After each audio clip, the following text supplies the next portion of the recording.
I'm Chris Conrad. I'm a cannabis expert witness in the course of California, author of several books including Hemp Lifeline to the Future, Hemp for Health, and Cannabis Yields and Dosage.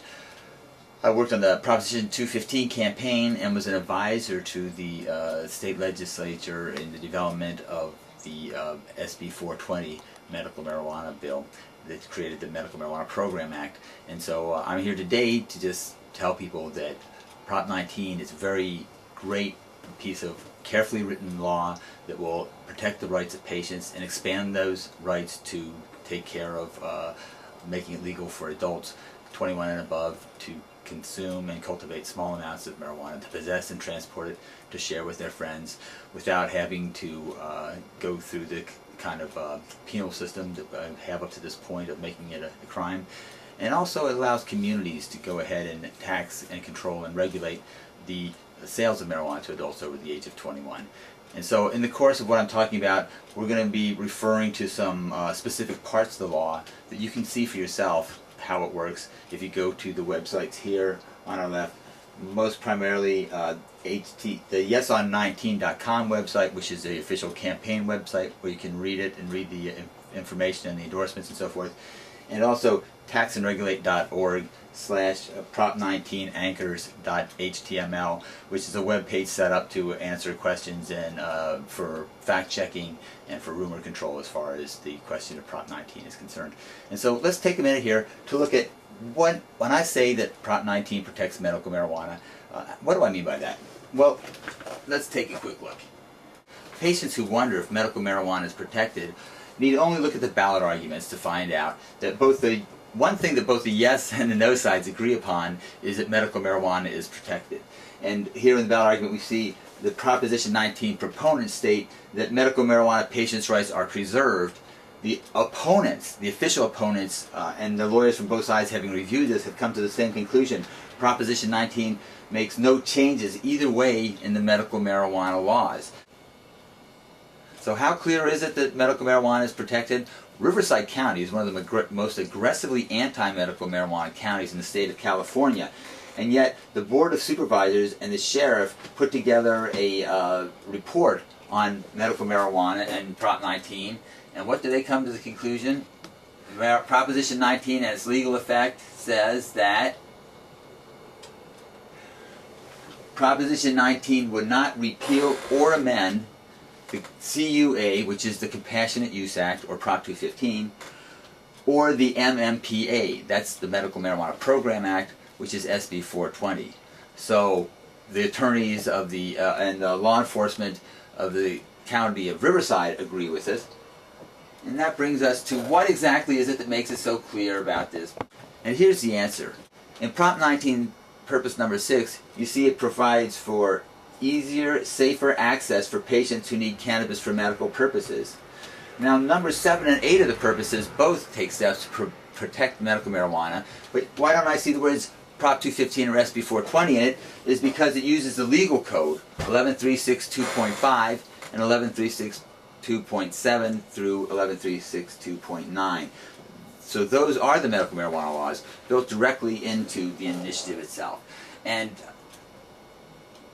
in addition to simply having medical marijuana, which we already have under Prop 215 and SB 420, well, if that's all we're doing, what would be the reason to even have this? And the answer is this. That Prop 19 takes the additional step of legalizing and controlling cannabis use for adults. And that includes creating a new lawful activities of using cannabis by adults over the age of 21. What does that include? It includes possession, transportation, and gifts of up to an ounce of marijuana at any given time. And cultivation of marijuana within 25 square feet area. The yield of the harvest of the garden can be kept by the patient, or excuse me, you don't have to be patient anymore. The yield of the garden, the harvest can be kept by the adult users. So this is per residence. Each resident will be allowed to have this. It sets up a very carefully regulated system where adults 21 and above have the right to possess and cultivate marijuana and to use it and share it and transport it. But people under the age of 21 have an additional barrier actually created to their access. The first is because if the sales are controlled at the local level, they're going to require identification that shows age, which of course a street dealer doesn't require that from someone buying marijuana. But moreover, it also retains all the existing penalties for furnishing to people between under the age of 14, which is a felony in California, or furnishing under the age of 18, which is a lesser felony in California. And it takes the current misdemeanor for furnishing to people between the ages of 18 and 20 and turns it into a more tough penalty on that, meaning that the fine is higher and that there's a possibility of jail time, although it's not a mandatory penalty for people who would do that. So it creates additional insulation to keep young people from having access to marijuana. It also sends a clear message to children that in California, marijuana is for responsible adult use. People in the northern part of the state may have some concerns about what does this mean for your local economy. And what it means basically is that you're going to have an opportunity to develop your own personality in the region in terms of what we call the green economies of the legal marijuana market. And that probably means that in certain areas that there will be tourism, in certain areas there will be production for other parts of the state, and a variety of different options are going to come up for people up in the northern part of the state. But the thing that makes it special about this whole thing is that the local community is going to get to decide for themselves. A lot of people are concerned about big corporations moving us and that there's some benefits for big corporations in the initiative. Well, let's just take a look. If we do a search for the word corporation here in the body of it, we find that the word never shows up once. There's not one single thing in Proposition 19 that gives any special benefits to corporations. Instead, it's the ability of local communities to decide how cannabis is going to be sold to adults in a controlled market within them. So that means that the different parts of the state, just as a community can regulate the pet grooming and massage and restaurants and gas stations and other things in the community to look out for the best interests, they can also do that with where marijuana would be legally bought and sold.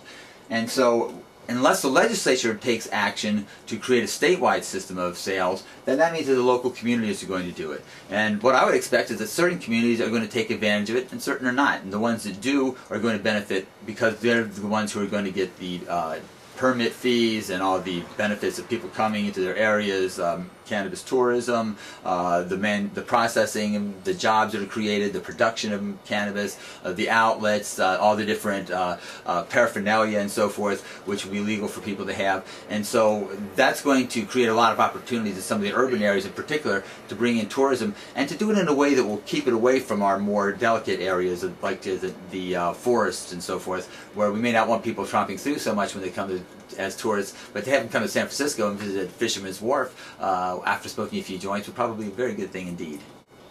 Having lived in Holland, where they have coffee shops and has become an international mecca for cannabis consumers to go and visit the city of Amsterdam and outlying areas, I know for sure that once the opportunity arises for Americans to not have to leave the country, but to actually come straight to California and have that experience of what real freedom is like to consume marijuana in a lawful manner, rather than having to hide it and be embarrassed and be afraid of getting arrested, that you're going to find that the area becomes a major draw for people around the country to come and experience it. And believe me, when people smoke a little marijuana, San Francisco or your own hometown actually be a lot more fun of a place to be, and the tourists will come in if you invite them.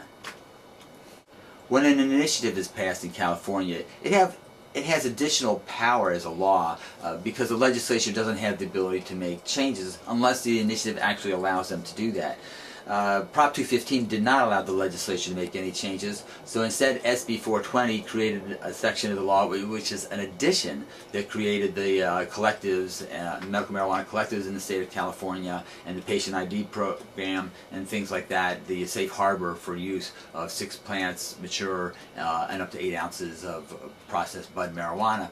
All these things were added by the legislature, but in a separate thing from Prop 215. Now what we've done in Prop 19 is something a little different, because we know not everyone is going to agree, and we couldn't have considered every eventuality of what's going to happen when cannabis is treated as a normal part of life in society. And so we've given the legislature certain authority to make some changes, or the voters will once we pass this, let me say it that way. Those are under Section 5, the amendment portions, and it's limited as what the legislature can do. They can take steps to reduce the restrictions and increase the quantities that are set forth in the statutes, meaning that they can reduce penalties and they can make it easier for people to live within the limits of what the initiative sets as being protected lawful activities. But in addition to that, it allows the state legislature to create a statewide system of control and regulation for marijuana sales to adults 21 and above. And the other thing that it does is it allows for industrial hemp to be developed here in the state of California if the legislature takes action to do so. It's also worth pointing out that under the section that allows localities to control marijuana, that same provision would allow them to to bring hemp in as a business resource, and so that would also have the opportunity. So there's two ways in the initiative that we could have industrial hemp come back to California. In the Central Valley, where you've got a lot of land that is already in agricultural development and become a resource for the state, and you could have the state set up its own system of permitting farming and so forth with hemp. So this is very important as a step forward, not only for the personal adult user, not only to protect the interests of the medical user, but in addition, it allows for industrial hemp to move forward without having to fear the governor's veto, which has happened 3 or 4 times in the past.